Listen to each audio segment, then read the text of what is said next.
Isso mesmo, amém? Então vamos começar essa nossa reunião que chamamos de oração. E como eu falei, acho que na quarta-feira, hoje terminar a tarefa, uma das tarefas que o pastor nos deu há uns dias atrás, que era ler o capítulo 5, 6 e 7 de Mateus. Na sexta passada, nós lemos o 5, a quarta foi o 6, e hoje terminar com o capítulo 7. Eu li ele hoje de manhã, já vi que é mais um capítulo bem famoso, com um monte de informações para nós, onde acho que um verdadeiro cristão, como a Tia Nenê falou, se a gente executar só o capítulo 5 que a gente tinha lido, já estaria muito bom. O 6 e o 7, se a gente conseguir fazer tudo isso, talvez não precisaria de mais nada da Bíblia praticamente, porque são tantas informações, é uma mudança total de uma vida para um verdadeiro cristão. Eu vou ler o capítulo inteiro, comentar rapidinho algumas coisas aqui, mas eu sei que vocês conhecem bastante dessa parte, pois ele é bem pregado, é bem falado, tem bastante coisas importantes aqui. Então eu vou ler o capítulo 7 de Mateus, vou começar agora, tá bom? Ele diz o seguinte: não julgueis para que não sejais julgados, porque com o juízo com que julgardes, sereis julgados, e com a medida com que tiverdes medido, vos hão de medir a vós. E por que reparas tu no argueiro que está no olho do teu irmão, e não vês a trave que está no teu olho? Ou como dirás a teu irmão: deixa-me tirar o argueiro do teu olho, estando uma trave no teu? Hipócrita, tira primeiro a trave do teu olho, e então cuidarás em tirar o argueiro do olho do teu irmão. De novo, uma passagem bem conhecida, e quando a gente começa a analisar a nossa vida, ou os nossos atos, os nossos pensamentos, e se a gente colocar de frente com essa palavra, eu acredito que muitas vezes nós vamos ficar preocupados, porque nós estamos o tempo todo olhando para as coisas, olhando para as pessoas, olhando para os atos, e como o pastor sempre fala, a gente sempre julga essas pessoas e nunca tenta se colocar no lugar dela e ver por que ela está fazendo isso e tentar ajudar. Pelo contrário, normalmente a gente joga as pedras e deixa de olhar para nós, deixa de fazer aquela análise, como que eu estou agindo. E aqui ele diz, do mesmo jeito que nós julgamos, nós vamos ser julgados. Da mesma forma que nós temos os olhos críticos, talvez, de achar que todo mundo está errado e olhar os defeitos de todo mundo, é da mesma forma que vai acontecer. E aqui ele diz como nós devemos fazer, primeiro, limpar a nossa vida, limpar a nossa visão, para depois tentar ajudar, ele fala, não é isso? Para você tirar a trave do teu olho, você vai cuidar de tirar o argueiro do olho do teu irmão.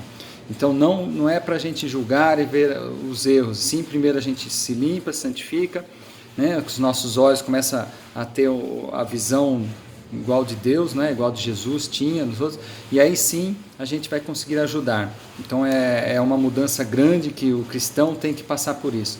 Se os olhos ainda forem ruins, eu acho que a gente leu isso na reunião passada, se os olhos forem ruins, todo o corpo é ruim, então a gente precisa disso, essa ajuda de Deus para esse colírio nos nossos olhos, para a gente enxergar claramente, Primeiro, enxergar a nossa vida, fazer a correção, tirar o que está nos atrapalhando dos nossos olhos e depois ajudar os irmãos. E esse julgar, existe uma outra palavra, eu até estava falando para a Glaucia, que eu não sei onde está, mas que fala que nós devemos julgar tudo, tudo, todas as coisas a gente precisa julgar, e isso é uma verdade, tudo que as coisas que acontecem a gente precisa julgar de acordo com a Bíblia, E para que isso? Para a gente não cair nesses erros, para a gente não cair no pecado e para a gente poder ajudar, como está falando aqui, ajudar as pessoas que estão com problema. Nunca é para a gente julgar e fazer fofoca e ficar falando mal dos outros. Que mais? Não deis aos cães as coisas santas, nem deis aos porcos as vossas pérolas. Não aconteça que as pisem com os pés e, voltando-se, vos despedacem. É mais um pedaço aqui que talvez é complicado, né, o entendimento disso. E a gente fala, mas o que é dar as coisas santas? É falar da palavra de Deus, é abrir as coisas de Deus para as pessoas que não querem? Pode ser, né? Aqueles que não estão nem aí, que viram as costas. Tem aquela passagem que Jesus falou, né? Ide pregai, aquele que, né, bater nas casas e falar de Deus. Aquele que não quiser saber, você vira as costas, né? Tira a poeira da tua sandália, né? E vem embora. Então talvez seja um pouco disso, né? Para a gente, quando estiver falando, o Espírito Santo que vai nos guiar, não é? Se não, a gente fala, a pessoa não quer saber, não adianta ficar batendo, né? Que não vai adiantar. É o Espírito Santo que vai fazer a obra, se houver algum espaço, mas para a gente não ficar desperdiçando, talvez, e jogando, né, coisas fora. Eu acredito que talvez esse pedaço esteja falando disso. Que mais? Pedi e dar-vos-á, buscai e encontrareis, batei e abrir-se-vos-á. Porque aquele que pede, recebe, e o que busca, encontra, e ao que bate, abre-se-lhe-á. E aí ele fala, e qual dentre vós é o homem que, pedindo-lhe pão, o seu filho lhe dará uma pedra? E pedindo-lhe peixe, lhe dará uma serpente? Se vós, pois, sendo maus, sabeis dar boas coisas aos vossos filhos, quanto mais vosso Pai, que estás nos céus, dará bens aos que lhe pedirem? Portanto, tudo que vós quereis que os homens vos façam, fazei-lo também vós, porque esta é a lei e os profetas. Um pouco antes ele está falando, né, algo que o crente gosta disso, né? Que é pede e recebe, busca e encontra, e bate e abre a porta, né? Vai ser aberta. Mas a gente tem que, eu acho que entender que essas palavras aqui da Bíblia são para os cristãos, né? São para os verdadeiros, para aqueles que praticam a obra. Então aquele que faz realmente, quando ele pede, quando ele busca com o coração, ele encontra. Se fizermos isso de qualquer jeito, sem, né, entregar a vida a Deus, muitas vezes a gente fica batendo numa tecla e a gente nunca encontra. E aqui também ele está falando, tudo que você pedir ele vai te dar, não é? E ele compara com o pai, como o carnal, como somos nós, que a gente quer dar o melhor para o filho, e ele está comparando, se nós somos carnais, damos o melhor, imagine ele, né, que é santo, que é o Todo-Poderoso. Porém, a gente tem que talvez entender melhor pelo menos no meu entendimento, essa palavra, que não é tudo que você pede que ele vai te dar. Eu acho que quando a gente está engajado nele, quando está cheio do Espírito Santo, o nosso pedido, a nossa busca, né, sempre vai ser de acordo com a vontade dele, de acordo com a palavra dele. E aí quando a gente pedir, nós vamos receber. Por isso que ele diz, né, quando você tiver a fé do tamanho de um grão de mostarda, você consegue mover montanhas, né? Já vimos isso? Alguém movendo montanhas para aqui? Com certeza não. Talvez seja algo, né, não exatamente esta ação, mas são coisas que você faria através da fé, não é? Então você vai pedir e vai fazer. Jesus falou, tudo que você pedir, né, ele vos dar. Então, são palavras bonitas da Bíblia, que todo cristão ama essas palavras e gostaria que realmente tudo acontecesse assim. Mas eu creio que nós precisamos estar santificados, fazendo a vontade dele, e quando a gente mudar o nosso coração, a nossa mente, tudo que a gente pedir para ele vai ser de acordo com a palavra dele, e nunca vai ser para o nosso deleite, não é? Aquela outra palavra que diz, pedis e pedis mal, pois pedis para o próprio vosso deleite. Então, quando pedimos só coisas carnais para a nossa vida, para o nosso prazer, não é bem assim a Bíblia, né? Não é bem assim o cristianismo, como Cristo nos ensinou, que nós devemos negar a nossa vida e buscar o reino e fazer a vontade de Deus. Aí sim, todas essas coisas vão acontecer. E aqui é outra palavra bacana para nós mesmos, né? Portanto, tudo que vós quereis que os homens vos façam, fazei-lo também vós, porque esta é a lei e os profetas. Você já imaginou se todos nós realmente agíssemos dessa forma? Se a humanidade agisse dessa forma? Tudo que a gente quer, né, para nós, a gente faz da mesma forma para as outras pessoas? Você já imaginou como seria isso? E isso eu levo talvez essa palavra, não sei se eu ouvi alguém pregando ou me veio na mente agora, num casamento, não é? O marido e a esposa, um fazendo tudo de melhor para o outro, não é? Como que é esse casamento? É uma bênção, não é? A perfeição. Eu fazendo o melhor para minha esposa e ela sempre fazendo o melhor para mim. Eu querendo o melhor dela, ela querendo o meu melhor. Chega um momento que a gente não sabe o que faz, né? Não, eu deixo o que eu faço para você, deixa você que faz para mim. Mas com certeza é um casamento abençoado. E é assim, ele está falando não só do casamento, mas está falando, né, da nossa vida. Tudo que você quer, do jeito que você quer que as pessoas te tratam, é como você deve tratar as pessoas. E aí você vai receber isso de volta. Mas muitas vezes, né, a gente esquece essa palavra e trata as pessoas de uma forma diferente, não é? Trata as pessoas com hostilidade, sem amor, e Deus está falando que se a gente, do mesmo jeito que a gente trata, é o jeito que nós vamos receber as coisas. E aí outra palavra difícil aqui, né? Entrai pela porta estreita, porque larga é a porta e espaçoso o caminho que conduz à perdição, e muitos são os que entram por ela. E porque estreita é a porta e apertado o caminho que leva à vida, e poucos há que encontrem. Essa porta larga, né, é a do mundo, né, dos prazeres do mundo, eu creio que seja isso, né? E ela é fácil de você entrar nela, é fácil de você buscar as coisas, né, querer as coisas e se perder nela. E esse caminho estreito do cristianismo, né, do verdadeiro cristão, eu imagino que é aquela parte que fala negue-se a si mesmo, né? Negar a nossa vida e seguir de acordo com o que Cristo está pedindo. Negar os prazeres, talvez, né? Eu não estou falando em prazeres de passear, de muitas coisas, mas são coisas do mundo, né? Os prazeres do mundo que te tiram do caminho de Deus, que tiram a tua atenção, que passa a ser algo prioritário na tua vida. E aí não tem nada de novo aqui, né? Vocês sabem que tudo isso do mundo, ele é muito chamativo, não é?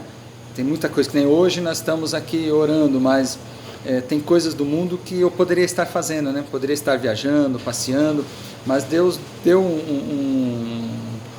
uma direção, né? De estar nas sextas-feiras orando. Então é difícil. Se a gente começar a comparar com essas coisas, os prazeres do mundo, você vai falar, poxa vida, você podia, né, tá usufruindo, podia estar descansando, podia estar comendo, fazendo um monte de coisas e se desviando do que Deus realmente tem para você. Não estou falando da oração, porque tem pouca gente aqui, porque Deus tem um caminho para cada um e uma obra na vida de cada um. Mas é só um exemplo do que talvez as coisas do mundo, essa porta larga, faz com que a gente, né, fuja do que Deus tem para nós, né? Quem mais? Cautelai-vos, porém, dos falsos profetas, que vêm até vós vestidos como ovelhas, mas interiormente são lobos devoradores. Por seus frutos o conhecereis. Porventura colhem-se uvas dos espinheiros ou figos dos abrolhos? Assim, toda árvore boa produz bons frutos, e toda árvore má produz frutos maus. Não pode a árvore boa dar maus frutos, e nem a árvore má dar bons frutos.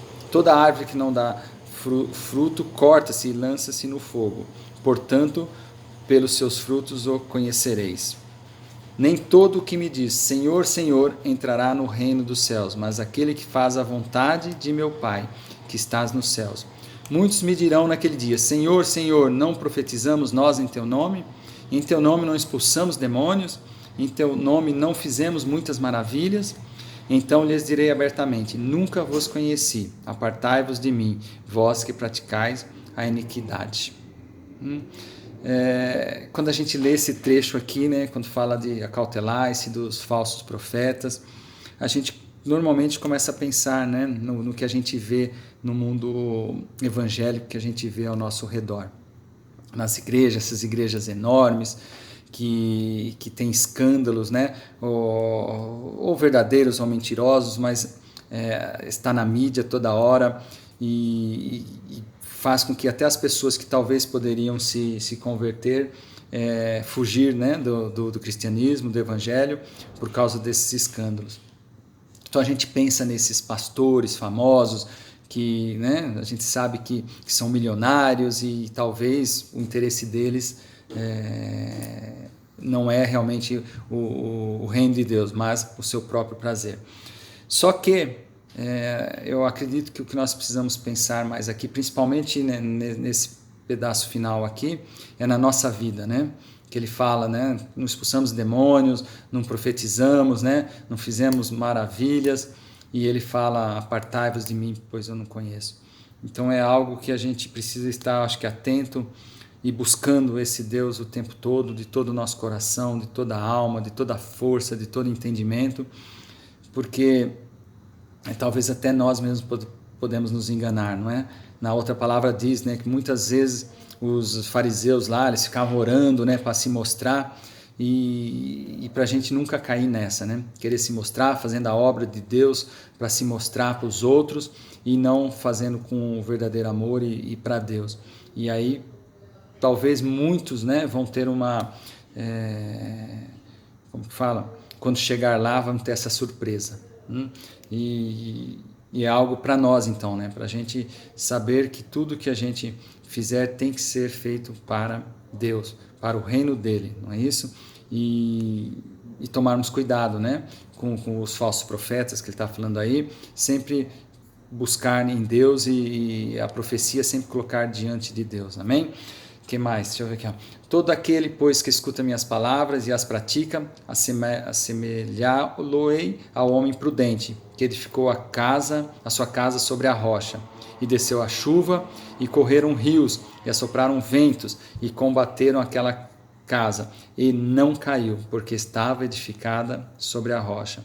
E aquele que ouve essas minhas palavras e não as cumpre, compará-lo-ei ao homem insensato, que edificou a sua casa sobre a areia. E desceu a chuva, e correram rios, e assopraram ventos, e combateram aquela casa. E caiu, e foi grande a sua queda.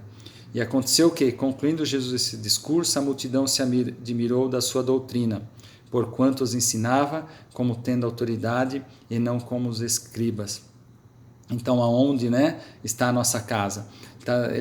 Aqui ele está simplesmente comparando com aquele que cumpre as palavras e aquele que não cumpre as palavras, né? Se não cumprimos a palavra dele, quando vem chuva forte, um vento forte, vem algo, né, que acontece na nossa vida, uma luta, qualquer coisa assim, a gente cai, né? E a gente vê bastante gente, né, fazendo isso, a gente vê ao nosso redor fazendo, e isso não é para criticar, mas é para a gente aprender, né? Para a gente olhar para a nossa vida e ver se realmente estamos cumprindo a palavra de Deus, o que Ele tem nos ensinado. Se não, é hora de corrermos, né? Corrermos atrás desse Deus e pedir para que o Espírito Santo sempre esteja nos revelando, né? Aprendemos, ouvimos, temos conhecimento, mas uma revelação da palavra dele no nosso interior, no nosso coração, que é o que nós precisamos. Amém? Essa é a parte, né, de Mateus, a última parte que eu gostaria de finalizar hoje. E agora